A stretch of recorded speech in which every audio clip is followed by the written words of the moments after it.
숨을 평소에도 얌전히 쉬는 사람들, 호흡이 짧은 사람들은요,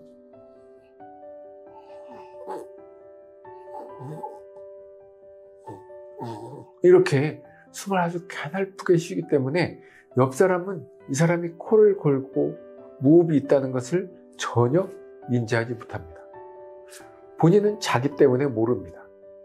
이런 경우에는 내가 왜 중간에 자꾸 눈이 번쩍 떠지고 잠이 깨서 왜 깼는지도 모르고 이런 일들이 되게 많아요. 그래서 병원에 가서 수면제를 먹고 호르몬 치료를 하고 이렇게 하는데 이게 번지수가 잘못된 거예요. 일단 호흡 문제를 판단을 해야 됩니다. 이런 사람은 녹음해도 잘 안 나타나더라고요. 그래서 자는 동안에 산소 포화도, 이 손가락에 껴서 산소가 어느 정도 유지가 되는지, 실상 우리가 자는 동안은 90% 이상의 산소 농도가 유지되어야 되는데 그 아래로 떨어지면 자꾸 각성이 일어나고요. 잠 중간중간 깨요. 내가 기억하는 거 이외에도 기억하지 못하는 각성이 많이 나타나거든요. 그런 거를 체크해 보셔야 됩니다. 수면 검사를 하면 뭐 정확할 것 같은데 사실은 수면 검사를 한다는 것 자체가 제대로 잠을 잘 수 있는 환경이 아니기 때문에 평소의 수면 상태와 다른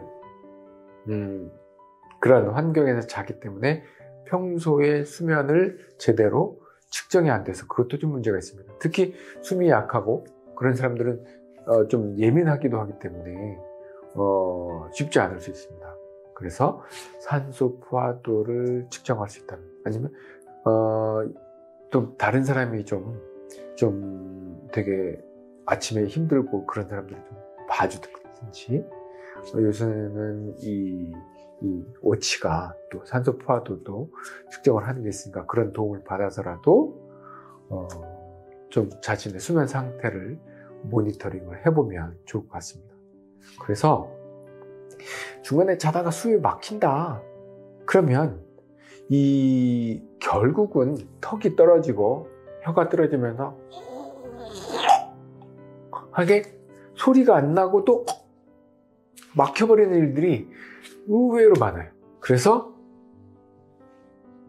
아침에 피곤하다, 낮에 졸립다, 중간에 자꾸 깬다 그러면 일단 본인의 수면 상태를 한번 체크해 보시라 하는 겁니다. 간단하게 해결할 수 있는 방법들이 있거든요. 뭐 수술하거나 양압기 안 쓰고요, 간단한 기구로도 가능한 경우들이 상당히 많습니다. 그래서 일단 본인의 상태를 점검해 보시고 이 문제를 어떻게 해결할 것이냐, 그렇다면 바이오 슬립 센터가 큰 도움을 드릴 수 있을 겁니다.